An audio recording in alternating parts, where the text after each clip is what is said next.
This is a game. Another one. Another random one. Yeah, this just came out. It's on Steam. It's £13. Do you want to know what it's called? Yeah, well, I think it's £13. It's like 11 or £13 or something. I'm not sure what the name is. I might have to look it up. Really? Yeah. Alright, so Legend of Grimrock. Not Grimlock, that's something else. That's some sort of Transformers thing. I don't know if you know this, but there's going to be a new Transformers game.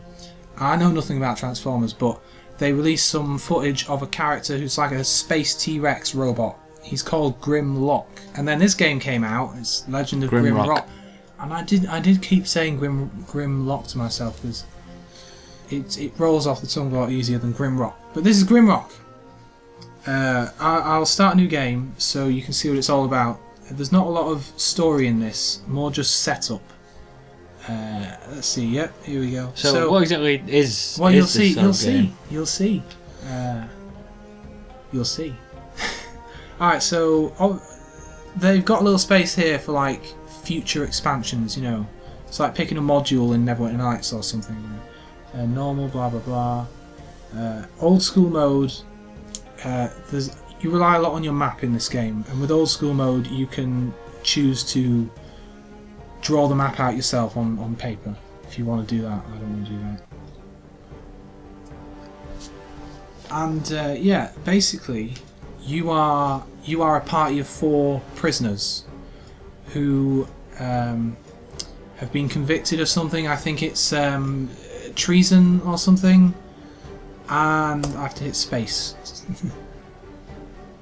And so you're dumped in the top of this mountain, or is that even is it a mountain? It's a spire of a thing. It was a mountain. And you know, there you are. There's the 4 of you all chained together, and you get thrown in, and you're absolved. Then they're like, hey, if you get out of this mountain, then cool, you can come back to society or whatever. So it's a dungeon crawler. It's a first-person dungeon crawler. That's what this game is. It's first-person Diablo. I could mention games that I've never played that came out. I did press a key that came out like in the 90s. I think like Eye of the Beholder is the one everyone talks about. I've not played it, but it's basically this game, but it looks older. And I think Eye of the Beholder is probably more in depth and longer. I don't know. I'm guessing. We fell in. No. We got pushed, actually. 4 prisoners. You pushed in, and the last thing you hear is, "Oh, by the way, you're free." Yeah. Alright, great. So that's it. That's all you really get. And there are 13 levels, and you're trying to get down to the bottom. So this is the default party. You can make your own party, but we've got a human guy here, we've got a minotaur, and then like a female woman and just a scary looking guy. And first thing, before I do anything, I'm going to open up very little in the way of controls besides the mouse. You've got your movement controls, and then you've got 1, 2, 3, 4, and that's it. Is that it? Oh. You press tab to bring up the map. I'll show you the map. Here's the map. The very first one tells you what you can do. You can add notes. No boobs here. And you know, there you go. So you can remember. And I never make notes in games, but I've made a lot of notes in this game. Oh, you kind of have to. And so here's your party, and here's what you've explored so far, and so on. So that's your map. So it's kind of a bit of an old retro. Yeah, that's exactly what it is. They're bringing back a genre that isn't made anymore. They're bringing back this kind of first-person dungeon crawler thing. So this is the character sheets. 1, 2, 3, 4 brings up the various people. They've not got any stuff yet or anything in their inventory. It's basic RPG stuff. You've played an RPG, right? Yeah. So you know about weight limits as well. You know about things like armor level and shit like that. Yeah. And, say athletics, for example. As you level that up, you gain more perks, basically, and so on. And I rarely look at this page, but I suppose it's important. You can give your guys traits and stuff like. You can set more of the basic stats if you make characters, but I've just gone with what they've given me. God, that was no skill. And you move in discrete units. Discrete units. You move forward in a grid. Like I'm going to move forward now, There we go. I've moved forward. I'll move back. So you move specifically in a grid, and if I were to turn, you turn, you have to and you always actually you always face turn. a specific way, and you're like it's your party that's facing this way. You've got these guys are at the front because they're like the warriors, the tanks, and you got this one's a rogue.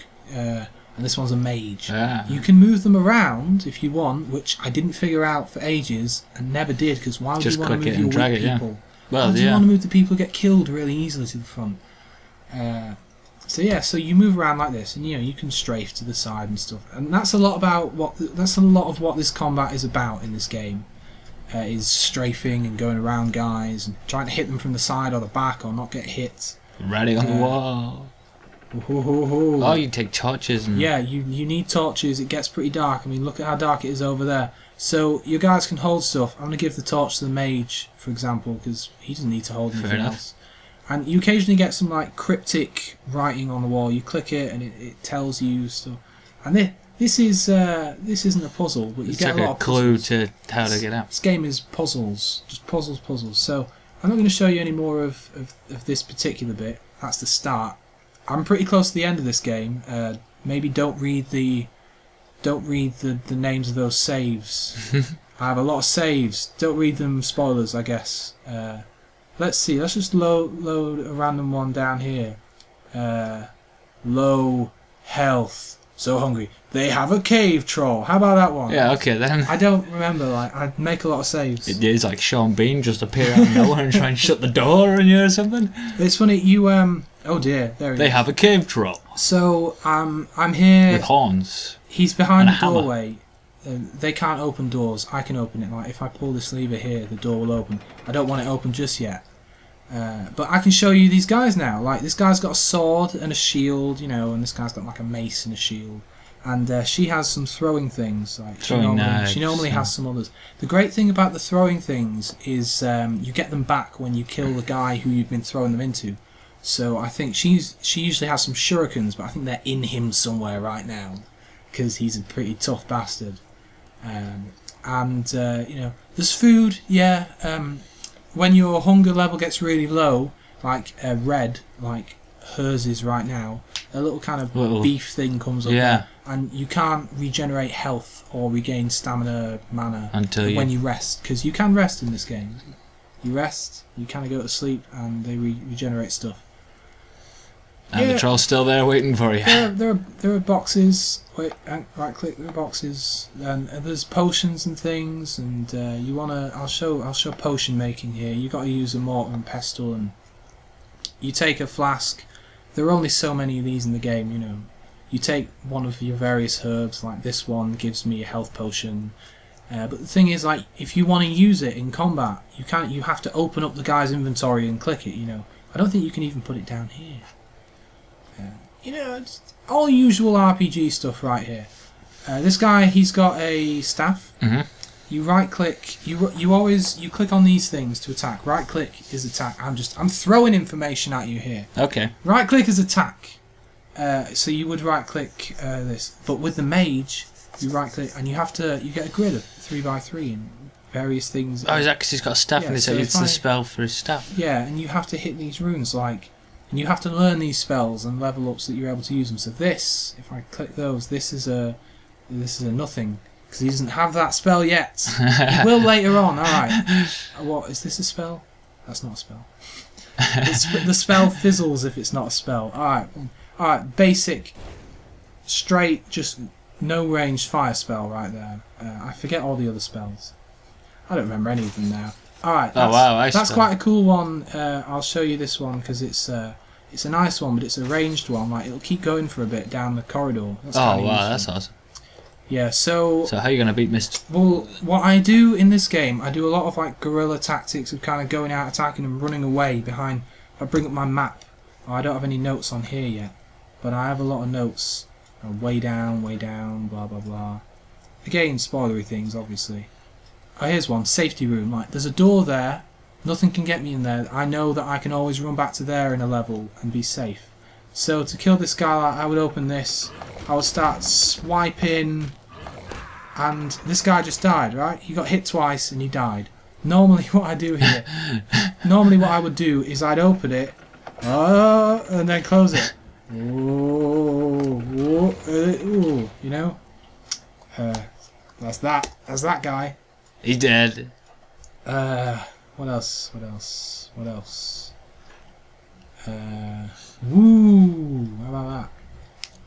So your save name tiles sort of give you a clue as to what you've done. Yeah. They give me a bit of a clue. I don't think they. Well, I was going to say, yeah, there's not meaning to the word woo. All right, now, this is definitely spoilery. Well, no, it's not. It's not spoilery to the plot. No, there's just some. Oh, the pressure plate. There's a pressure plate there. You want to watch out for pressure plates. When I say spoilery, this is, I don't know, this is a bit late on, I guess, but it's not with tentacles coming out of his mouth. It's not spoilery, but you do see a new creature because as you move along, you see all sorts of things. The first thing you see are snails. I was gonna say, I'd assume as you go further up. Yeah, and so these are like the mountain. Some of the last guys in the game. This is where you first see them. And it's kind of because there's a pressure plate there, right? And you can only go for. What's this say? The inner sanctum. Inner sanctum. Alright, so by the way, he's got like an orb now. He's got an orb. Wow, he's graduated from a staff to an orb. He's got a cutlass and all sorts of shit. So like, you stand on this, and these doors start to open, you know. And so you could run in here. I'm not going to, but you could run in. Check it out without the torch. You kind of want a torch, right? Whoa! But it's like, oh, what's going on? It's like, oh, it's just the fucking bros. Oh. And these guys are terrible, but you know the worst thing about them, besides the fact that they look really creepy and they can cast everything? They can open doors. They can open doors. So I'm basically running away. I'm not really trying to fight this guy, but if I were, I'd be trying to... Who is he? Hello. I'd be trying to hit him and then dodge out of the way. Which is the same thing he does. You see, he basically plays as if he's a player. Did he hit one of his own bros? I'm going to get hit by his crap in a second. Hey. You know, and she throws throwing knives there at the back. That's her thing. Whoa.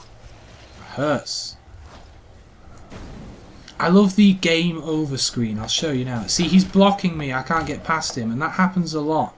You get stuck. Oh wow! These guys are strong. These guys are powerful. I'll never beat this guy.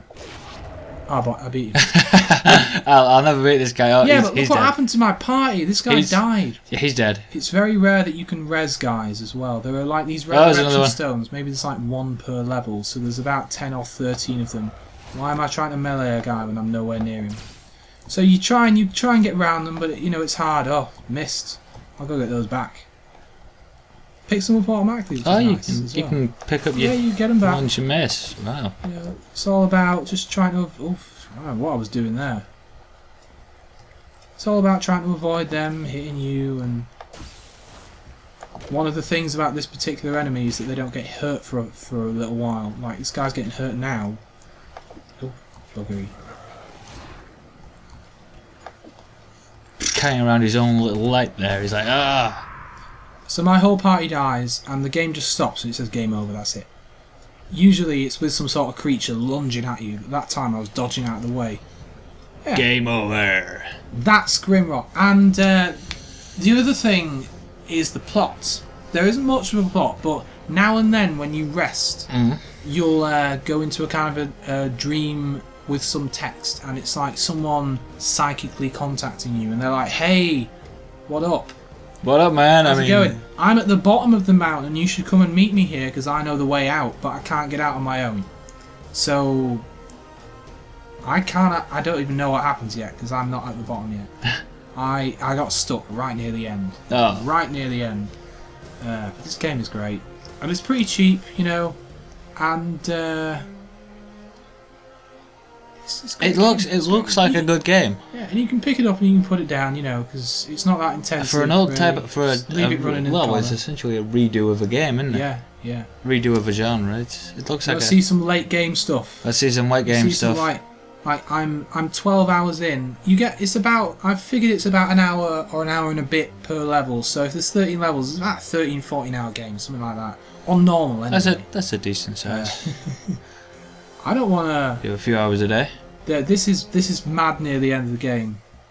This is one of the late looking like areas designs, you know. Dungeons change as you go, I take as well. A bit like there's maybe 3 different kind of styles. Because remember we had stone a minute ago. Yeah. There's about 3, maybe 4 different styles. We've got steel rivet blades now. There's pits. You can fall down them.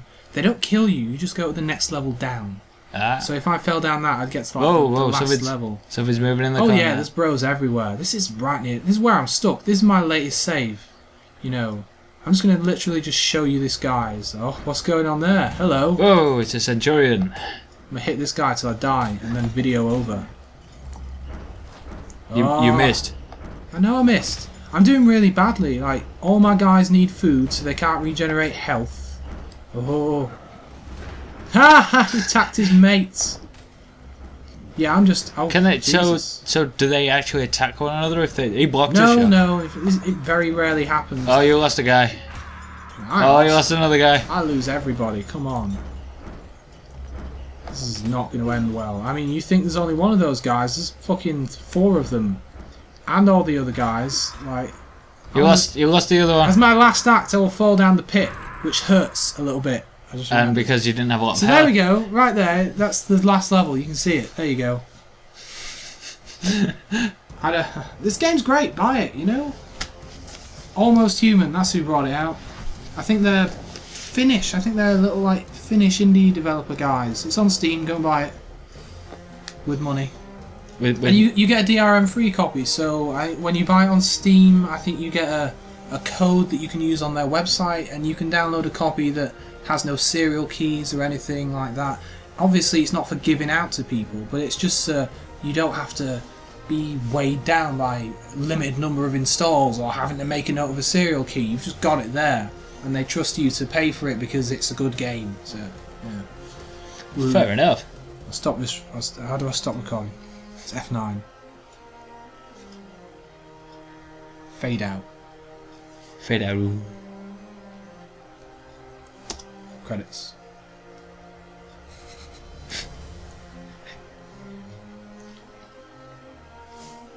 Man, I hope that recorded.